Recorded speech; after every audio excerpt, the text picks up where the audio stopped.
প্রতিনিয়ত আমরা এই পরিমাণ গুনাহ করতেছি। কিভাবে গুনাহ করি, কেমনে নিমুখ হারামি করলাম।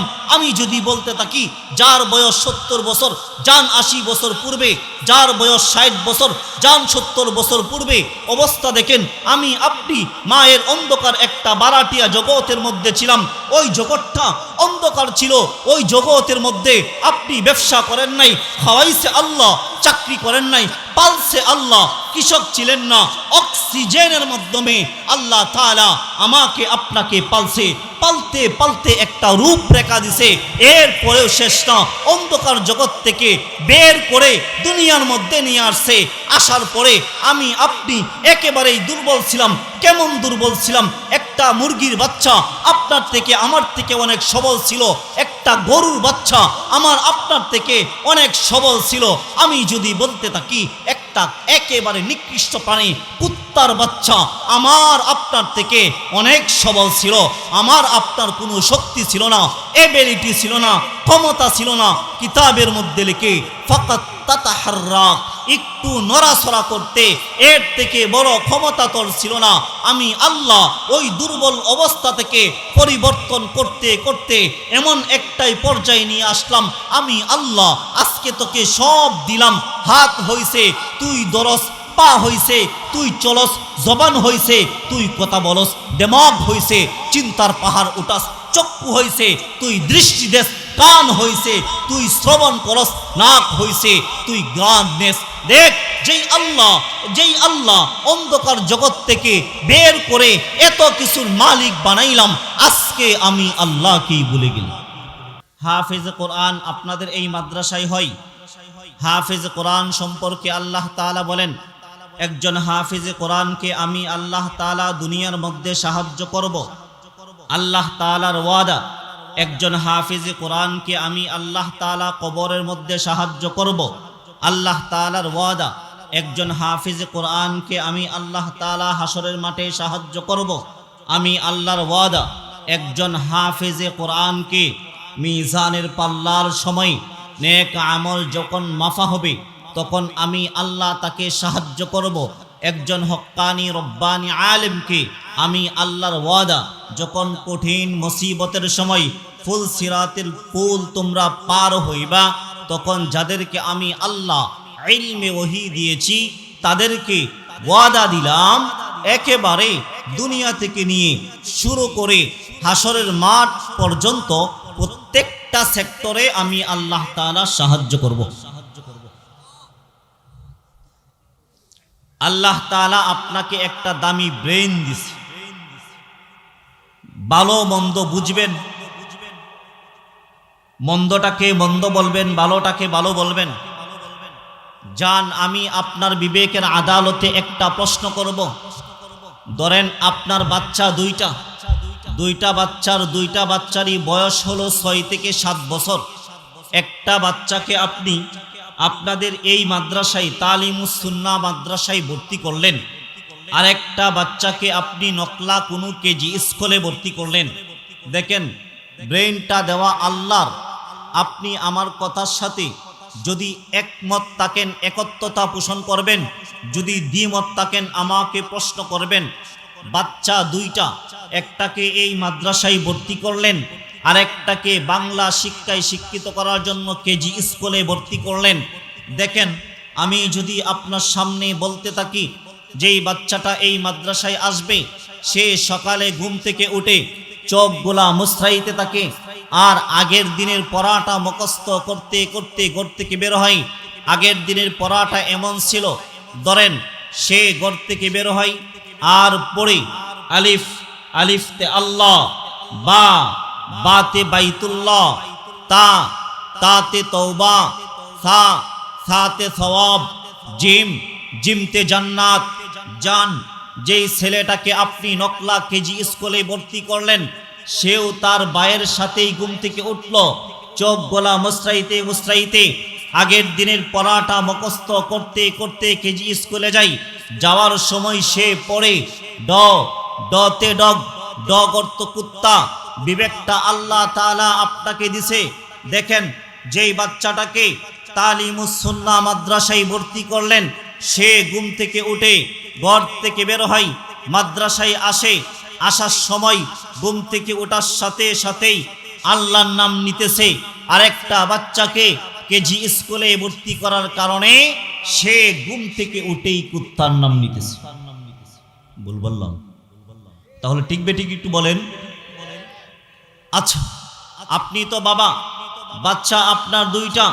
আপনি কি জানেন, আপনি যেই বাচ্চাটাকে আপনাদের এই তালিমুস সুন্নাহ মাদ্রাসায় ভর্তি করলেন, এই বাচ্চা সম্পর্কে আল্লাহর নবী সাল্লাল্লাহু আলাইহি ওয়াসাল্লাম বলে গেছেন, যেই বাচ্চাটা তোমার ঘর থেকে বের হয়ে তালিমুস সুন্নাহ মাদ্রাসায় আসে, ওই বাচ্চা সম্পর্কে রাসূলের বাণী হলো, ওয়া ইন্নাল মালাইকাতা লাতাদউ আজনিহাতাহা রিদাল লিতালিবিল ইলমি। আপনার যে 6 বছরের বাচ্চাটা মাদ্রাসায় আসে, ফেরেশতারা বলতে থাকে, তোমার পা অত্যন্ত দামি, তোমার পা অত্যন্ত মূল্যবান, তোমার পা মাটির মধ্যে পড়বে তা হতে পারে না, আসো আমাদের ফেরেশতাদের ডানার উপরে বর করে করে তারপরে তুমি মাদ্রাসায় যাও।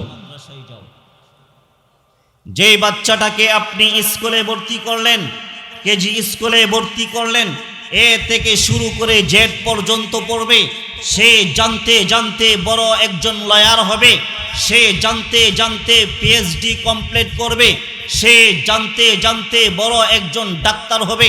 খোদার কসম, আল্লাহর নবী হাদিসের মধ্যে বলে নাই 50 বছর পর্যন্ত ঘর থেকে স্কুলে যাতায়াত করবে, 50 বছর পর্যন্ত ঘর থেকে হসপিটালে যাবে। খোদার কসম, 50 বছর পর্যন্ত ঘর থেকে বের হবে, অফিস আদালতে যাবে, আবার প্রত্যাবর্তন করবে। নবী কোনো কিতাবের মধ্যে বলে নাই, নবী কোনো হাদিসের মধ্যে বলেন নাই, কোনো কিতাবের মধ্যে আমরা পাই নাই। ফেরেশতারা এমন করে বলে নাই তোমার পায়ের নিচে ফেরেশতারা নূরের পর বিছাবে। অপর দিকে দেখো, যেই বাচ্চাটাকে মাদ্রাসায় ভর্তি করলা, মাদ্রাসায় যাতায়াত করে ফেরেশতারা পায়ের নিচে নূরের পর বিছায় দেয়। দুইটা বাচ্চার ব্যবধান দেখো। এরপরেও তো শেষ না। আমি যদি বলতে থাকি, দেখো তো দুনিয়ার মধ্যে আরো লাভ হবে, অনেক লাভ হবে।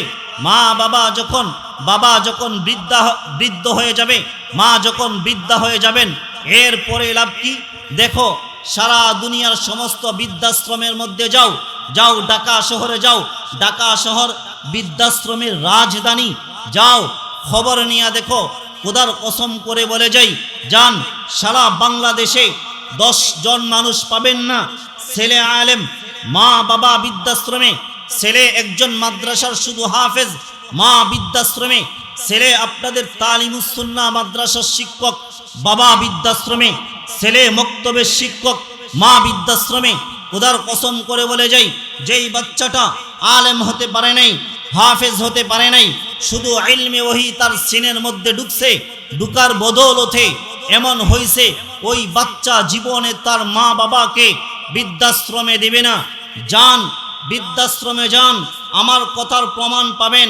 অসংখ্য অগণিত বাংলা শিক্ষিত আছে যাদেরকে মা বাবা সারা জীবনের অর্থ দিয়া পড়াশোনা করাইছেন, এরপরেও শেষ না। সারা জীবনের অস্ত্র দিয়া পড়াশোনা করাইছেন, এরপরেও শেষ না। ভালো চাকরির ব্যবস্থা করেছেন, এরপরেও শেষ না। ভালো ফ্যামিলির মধ্যে বিয়া শাদী করাইছেন, এরপরেও শেষ না। নকলার মতো জায়গায় বড় একটা জায়গা নিয়ে 5 তলা বিল্ডিং এর মালিক বানায় গেছে। খোদার কসম করে বলে যাই, এই সমস্ত বাংলা শিক্ষিতরাই শেষ বয়সে তাদের মা বাবাকে বৃদ্ধাশ্রমে রেখে দেয়। বললাম, এখন বলবেন সবাই না, হ্যাঁ সবাই না। বাংলা শিক্ষিত এমনও মানুষ তাহাজ্জুদের নামাজ মিস হয় না। বাংলা শিক্ষিত এমনও মানুষ আমার চোখে দেখা, এদের তাহাজ্জুদের নামাজ মিস হয় না। আবার বাংলা শিক্ষিত এমন মানুষ আমার চোখে দেখা, ছেলেও চাকরি করে, মেয়েও চাকরি করে, উভয় চাকরিজীবী, স্বামীও চাকরিজীবী, বিবিও চাকরিজীবী। চাকরির ফাঁকে মা বাবাকে সময় দিবে এই সময় নাই, বলে কি যাও বৃদ্ধাশ্রমে নিয়ে যাও। দেখবেন ঈদের সময় একটা রিপোর্ট হয়, ওই রিপোর্টের সময় মা বাবা বলতে থাকে আমার ছেলে একজন লয়ার, মা বাবা বলতে থাকে আমার ছেলে তো একজন পিএইচডি করা, মা বাবা বলতে থাকে আমার ছেলে অমুক মেডিকেল কলেজের ডাক্তার। বলে না, যে আমার ছেলে একজন মাদ্রাসার আলেম। ভাই, এইটা হলো দুনিয়ার লাভ। এর পরের সেক্টর কি? চোখ বুঝে যাবে, কবরে ঢুকে যাব, লাভ কি হবে? বাচ্চা দুইটা, একটাকে তোমাদের তালিমুস সুন্নাহ মাদ্রাসায় পড়াও, আর একটাকে স্কুলে পড়াও, আমার কোনো সে নাই। দেখো কার দ্বারা কি লাভ হবে। যেই বাচ্চাটাকে তোমাদের এই মাদ্রাসায় পড়াইলা, ওই বাচ্চাটা কি করবে? সকালে মাদ্রাসায় আসবে, আইসা যখন মাদ্রাসার প্রথম সবকটা পড়বে, খোদার কসম করে বলি, মা বাবা খুদা না খাস্তা আমি আপনি মারা গেলাম, মারা যাওয়ার পরে গুনাহের কারণে সার্টিফিকেট হয়ে গেল, আমি জাহান্নামী হয়ে গেলাম, আপনিও জাহান্নামী হয়ে গেলেন। যখন আমার বাচ্চাটা মাদ্রাসায় আইসা বিসমিল্লাহির রহমানির রহিম পড়তে শুরু করবে, সঙ্গে সঙ্গে আল্লাহ তাআলা ফেরেশতাকে অর্ডার দিবে, যাও আমি আমার এই বাচ্চার খাতিরে তার মা বাবার কবরের শাস্তি বন্ধ কইরা দিলাম। বলবেন হুজুর প্রমাণ কি? দলিল দেন। দলিল হলো তফসিরের যত কিতাব আছে, এর মাঝে সবচেয়ে বড় তফসিরের কিতাব হলো তফসিরে কবির। ইমাম ফখরুদ্দিন রাজি রহমতুল্লাহ আলাইহি উনি এই ঘটনা লেখে, মুসা আলাইহিস সালাম তুর পাহাড়ে যায়, যাওয়ার সময় দেখে রাস্তার মধ্যে এক ব্যক্তির কবরে ভয়ঙ্কর শাস্তি হয়। তুর পাহাড়ে কাজ শেষ, যখন আবার ফিরে আসবেন, আসার সময় দেখে কবরে শাস্তি বন্ধ হয়ে যায়। কবরওয়ালাকে জিজ্ঞেস করে, ভাই কবরওয়ালা, বুঝলাম না, যাওয়ার সময় দেখি তোমার কবরে শাস্তি হচ্ছে, এখন দেখি শাস্তি বন্ধ হয়ে গেছে, মূলত বিষয়টা কি? আল্লাহ তাআলা কবরওয়ালাকে বললেন, হে কবরওয়ালা, তোমার নিজের জবান দিয়া মুসার প্রশ্নের জবাব দেও। কবরওয়ালা বলতে শুরু করলেন, হে আল্লাহর পয়গম্বর মুসা, আমি যখন দুনিয়া থেকে বিদায় নিয়ে চলে আসলাম, আমার বিবি প্রেগনেন্ট ছিল, হামেলা ছিল, গর্ভবতী ছিল, মানে আমার বিবির পেটের মধ্যে একটা বাচ্চা ছিল। আমি মারা যাওয়ার পরে ওই বাচ্চা প্রসব হয়েছে, প্রসব হওয়ার পরে আমার বিবি এই বাচ্চাটাকে ধরেন একটা মাদ্রাসায় ভর্তি করছে। মাদ্রাসায় যাওয়ার পরে মাদ্রাসার প্রথম সবক বাচ্চা পড়তে আরম্ভ করল, রহমানির রহিম। আল্লাহ তাআলা ফেরেশতাকে ডাক দিয়ে বলল, দেখো তো আমার বান্দার বাচ্চা, আমি আল্লাহকে আর রহমান আর রহিম বলে সম্বোধন করলো। হে আকাশের ফেরেশতারা তোমরা সাক্ষী থাকো, হে জমিনের ফেরেশতারা তোমরা সাক্ষী থাকো, আমি আল্লাহ তাআলার অর্ডার হলো, আমি আল্লাহ তাআলা এই বাচ্চার খাতিরে তার বাবার কবরের শাস্তি বন্ধ কইরা দিলাম। এই জন্য আমার কবরের শাস্তি এখন বন্ধ হয়ে গেছে। বাচ্চাকে মাদ্রাসায় পড়াইলে বাবার কবরের শাস্তি বন্ধ হয়। এর পরেও শুধু শেষ না, আমি অতি সংক্ষেপে আপনাদের সামনে একটা আলোচনা গোছাবো। দুনিয়ার মধ্যে লাভ হবে, দুনিয়ার মধ্যে লাভ হবে। শেষ বয়সে একজন হাফেজ, একজন আলেম আপনার সেবা করবে। এর পরেও শেষ না, কবরের মধ্যে যাবেন, হাফেজের উসিলাই, আলেমের উসিলাই আল্লাহ তাআলা কবরের শাস্তি বন্ধ করবেন। এরপরে সবচেয়ে বড় সেক্টর হলো হাসরের মাঠ। পরের সেক্টরটা কি বলেন? হাসরের মাঠ। হাসরের মাঠ এই মাঠের মতো হবে না, সারা দুনিয়ার সমস্ত মানুষকে আল্লাহ তাআলা হাসরের মাঠে আইনা জমা করবে। সারা দুনিয়ার যত মানুষ আছে সকলকেই হাসরের মাঠে একত্রিত করা হবে। একত্রিত করার পরে আল্লাহ তাআলা নিজে ঘোষণা করবেন, যাও সারা দুনিয়ার সমস্ত মানুষ থেকে আলেমরা পৃথক হয়ে যাও, যাও সারা দুনিয়ার সমস্ত মানুষ থেকে হাফেজে কোরআন পৃথক হয়ে যাও, যাও সারা দুনিয়ার সমস্ত মানুষ থেকে ওই সমস্ত মানুষ পৃথক হয়ে যাও যাদেরকে আমি আল্লাহ দয়া কইরা ইলমে ওহী দিয়েছিলাম, তদ অনুযায়ী তোমরা আমল করেছো।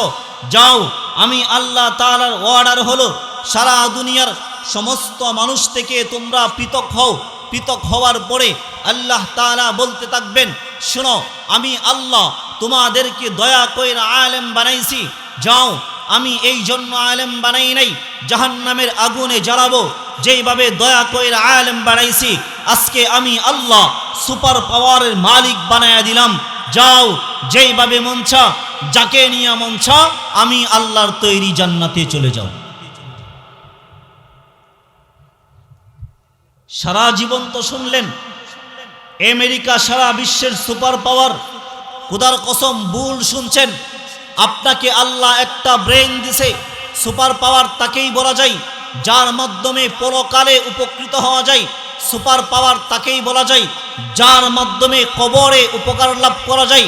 সুপার পাওয়ার তাকেই বলা যায় যার মাধ্যমে হাসরের মাঠে মিজানের পাল্লা যখন কায়েম হবে, যার মাধ্যমে ওই সময় ফায়দা নেওয়া যায়, তাকেই তো শুধু সুপার পাওয়ারের মালিক বলা যায়। আমি বলতে থাকি, আপনার ঘরে সুপার পাওয়ার আছে, একটা বাচ্চাকে মাদ্রাসায় পড়ান, আপনি বাবা সুপার পাওয়ারের মালিক হবেন। এর পরেও শেষ না। আমি যদি বলতে থাকি, আপনার আমার বিরুদ্ধে প্রতিনিয়ত আল্লাহর আদালতে মামলা হচ্ছে, হাইকোর্টে মামলা হচ্ছে। বাংলাদেশে যখন আপনার আমার বিরুদ্ধে হাইকোর্টে মামলা হয়, উচ্চ আদালতে আপিল করেন, একজন উকিল আপনার পক্ষে, একজন উকিল আপনার পক্ষে বিচারকের সামনে কথা বলে, একজন পেশকার বিচারকের সামনে আপনার ফাইলটা নিয়ে জমা দেয়, একজন মরিল আপনার পক্ষে টাকা দিলেই এক লাইন লিখতে থাকে। খোদার কসম অসংখ্য অগণিত মামলা আল্লাহর আদালতে আপনার আমার বিরুদ্ধে হচ্ছে। কিভাবে হচ্ছে?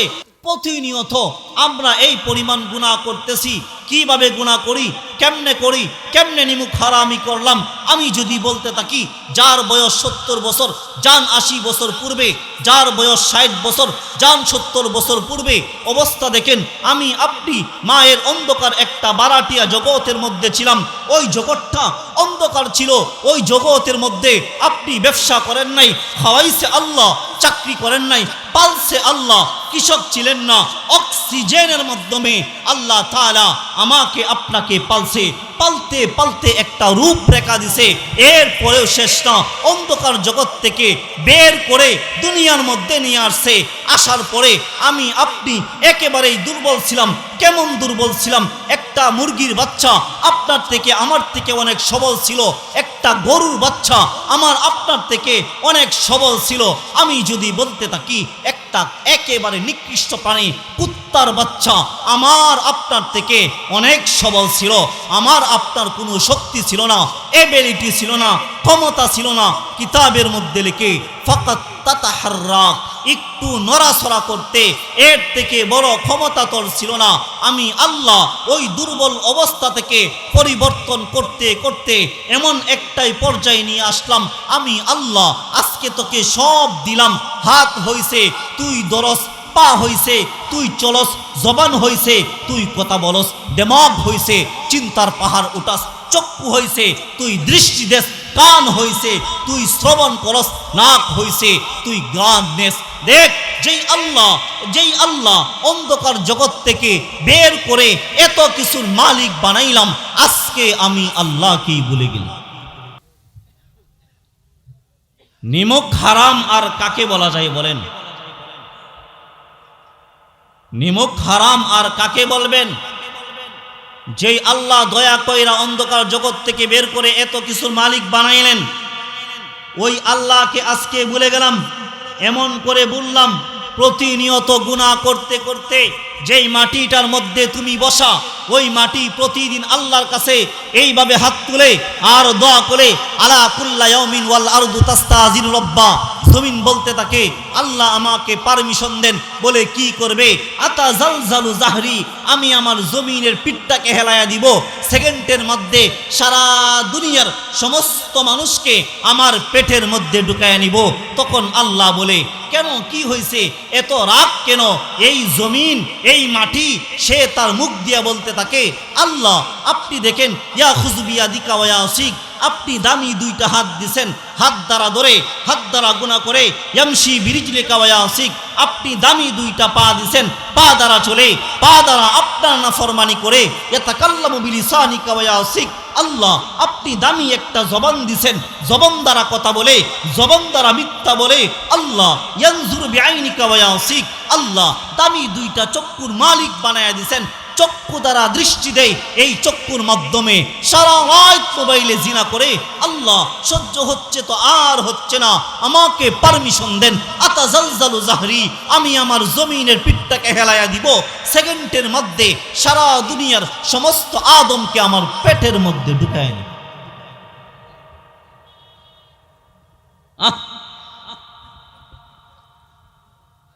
এই দর বদলতে ভূমিকম্প হচ্ছে, এই দর বদলতে একের পর এক বড় বড় আলামত আমাদের চোখের সামনে আসতেছে। দেখেন কি পরিমাণ ভূমিকম্প হয়। বাংলাদেশের মাটির নিচে বড় বড় ফাটল সৃষ্টি হয়ে গেছে। যান সিলেটের মাটির নিচে বড় বড় ফাটল সৃষ্টি হয়ে গেছে। জানি না কখন কি হয়ে যায়। বড় ধরনের অঘটন আমাদের সামনে। যদি বাঁচতে চান তওবা করেন, ফিরে আসেন। যেই আল্লাহ অন্ধকার জগৎ থেকে বের করে এত কিছুর মালিক বানাইছে, ওই আল্লাহকে ধরেন, দুনিয়া ছাড়েন। अल्लाह मिला सब कुछ मिला, अल्लाह ना मिला तो कुछ नहीं मिला। अल्लाह बोलें तू मेरे लिए है, सब कुछ तेरे लिए है। তুমি আমার হয়ে যাও, সব কিছু তোমার হয়ে যাবে। আর যদি আমার না হতে পারো, দুনিয়া পাইবা পরকাল শেষ। দুনিয়া তো পাইলাম, পরকাল কি পাইছি বলেন? সেজদাও করি না, রুকু করি না। এক মাস আগ থেকে প্রচার হয় মাহফিল হবে, মাহফিলেও আসি না। আমার থেকে বড় কপাল পুরা আর কে আছে বলেন? হ্যাঁ, দেখে যাও, একটা অপশন দেয়া যায়, যদি করতে পারো তুমি সফল। আজকে মাহফিল থেকে বাড়িতে যাইবা, যাওয়ার পরে ঠান্ডা পানি দিয়া সুন্দর কইরা একটা অজু বানাইবা। অজু করার পরে 2 রাকাত নামাজে দাঁড়ায়া যাইবা। নামাজের প্রথম একটা সেক্টর তুমি যখন রুকু করবা, রুকুর মধ্যে যাইবা। যাওয়ার পরে আল্লাহকে ডাক দিবা, সুবহান রাব্বিয়াল আযীম, সুবহান রাব্বিয়াল আযীম। তুমি যখন এমন করে ডাক দিতে থাকবা, আল্লাহ তাআলা ফেরেশতাকে ডাক দিয়া বলবেন, হে ফেরেশতারা, দেখো তো আমার চর মধুয়া পূর্ব পাড়ার মানুষগুলো আমাকে কি বলে? আমাকে বলতেছে আমি আল্লাহ নাকি পুত পবিত্র।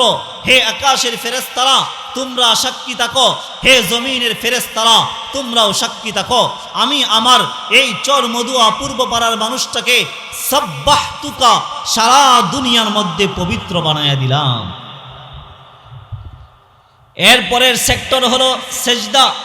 যাও, সেজদার মধ্যে যাও।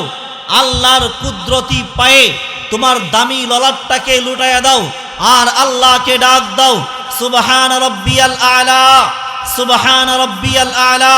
ফেরেশতাকে আল্লাহ তাআলা ডাক দিয়ে বলতে থাকবেন, হে ফেরেশতারা, দেখো তো আমার বান্দা আমাকে কি বলে। দেখো তো সমাজের রিক্সা চালকটা কি বলে। দেখো তো সমাজের ভ্যান চালকটা কি বলে। দেখো তো সমাজের গরিব মানুষটা কি বলে। দেখো তো সমাজের নেতা কি বলে। দেখো তো শিক্ষিত মানুষটা কি বলে। দেখো তো মূর্খ মানুষটা কি বলে। ওই বলতেছে আলাইতানি আলাইতানি আলাইতানি, আমি আল্লাহ নাকি মহান, আমি আল্লাহ মহান। এইটা সে তার জবান দিয়া স্বীকার করতেছে। হে আকাশের ফেরেশতারা, তোমরা সাক্ষী থাকো। হে জমিনের ফেরেশতারা, তোমরাও সাক্ষী থাকো। আমি আল্লাহ ঘোষণা করলাম, আলাইতুক আলাইতুক আলাইতুক, এই বান্দাকে সারা দুনিয়ার মধ্যে মহান বানায়া দিলাম। এরপরে যখন তুমি হাত তুলবা আর দোয়া করবা, আল্লাহ সারা জীবন যা করেছি, ভুল করেছি, অন্যায় করছি, আল্লাহ মাফ করো। এমন করে রুকু, এমন করে সেজদা করার পরে যখন মালিকের দরবারে হাত তুলবা, আল্লাহ ফেরেশতাকে বলবে, হে ফেরেশতারা, দেখো আমার বান্দা প্রথমে অজু করছে, রুকু করছে, এরপরে তার দামি ললাটকে আমার কুদরতি পায়ের নিচে ললায়া দিছে, লুঠাইয়া দিছে, সেজদা করছে। এরপরে দামি 2টা হাত ভিক্ষুকের বেশে আমি আল্লাহর কাছে উত্তোলন করছে। যাও, আমি আল্লাহ তাআলার ঘোষণা হলো, আমি আল্লাহ তাআলা তার জীবনের যৌবনের ছোট বড়, কবিরা সগীরা, প্রকাশ্যে গোপনে যা গুনাহ করেছে, ওয়ার্ডার অপশন 2টা, একটা ডিলেট আর একটা অল ডিলেট। যাও, আমি আল্লাহর ঘোষণা, আমার বান্দার অল ডিলেটের মধ্যে চাপ দাও, তার সারা জীবনের সমস্ত গুনাহ আমি আল্লাহ মাফ করে দিলাম। অপশন আসেনি বলেন? এখনো বাঁচার সুযোগ আছে ভাই, বাঁচার সুযোগ আছে। বন্ধুবর, আমার বন্ধুবর, আপনাদের মাদ্রাসার সুনামধন্য মোহতামিম সাহেব, উনি এসে পড়েছেন, গুরুত্বপূর্ণ কথা বলবেন। আমি গুনাহগার, আর বেশি সময় নেব না। আমি শুধু আপনাদের সামনে এই জিনিসটা বোঝাইতে চাইছিলাম মাদ্রাসার শিক্ষার কি গুরুত্ব। আপনাদের তালিমুস সুন্নাহ মাদ্রাসায় একটা বাচ্চা ভর্তি করলে দুনিয়ার মধ্যে কী লাভ হবে, কবরের মধ্যে কী লাভ হবে, হাসরের মাঠে কী লাভ হবে, এই জিনিসটা আমি আপনাদের সামনে বোঝানোর চেষ্টা করতেছিলাম। আপনারা কি বুঝছেন? আপনারা কি বুঝছেন বাবা? জবান দিয়ে কথা বলেন, বুঝছেন? একেবারে সংক্ষিপ্ত আকারে বলি, দুনিয়ার মধ্যে লাভ হবে আপনি যখন শেষ বয়সে পরিণত হবেন, বৃদ্ধ হবেন, বৃদ্ধা হবেন, তখন বাচ্চা আপনার সেবা করবে, বৃদ্ধাশ্রমে দিবে না, মা বাবা বলে ডাক দিবে। এরপরে কবরে কী লাভ হবে? আমি আপনি যখন মারা যাব, বাচ্চার উসিলাই আল্লাহ কবরের শাস্তি বন্ধ করবে। হাসরের মাঠে লাভ হবে, বাচ্চাকে আল্লাহ সুপার পাওয়ারের মালিক বাড়াবে, অর্ডার দিবে, যাও তুমি তোমার মা বাবা সহ জান্নাতে চলে যাও। এর থেকে বড় লাভ আছে বলেন? সকল সত্য সামনে, মৃত্যু সত্য, মৃত্যু চির সত্য, কবর চির সত্য, হাসরের মাঠ চির সত্য, ফুলসিরাতের পুল চির সত্য, মিজানের পাল্লা তেমন চির সত্য। এই সত্যগুলোর মধ্যে যেই বাচ্চাটাকে একজন হাফেজ আলেম বানাইবেন, ওই বাচ্চাটা আপনার উপকারে আসবে। এই জন্য বলে যাই, একটা বাচ্চাকে মাদ্রাসায় দিবেন। আল্লাহ তাআলা আমাদের সকলকেই দ্বীনি শিক্ষায় শিক্ষিত করুক, আমিন। ওয়া আখির দাওয়ানা আনিল হামদুলিল্লাহি রাব্বিল আলামিন। আসসালামু আলাইকুম ওয়া রাহমাতুল্লাহি ওয়া বারাকাতুহু।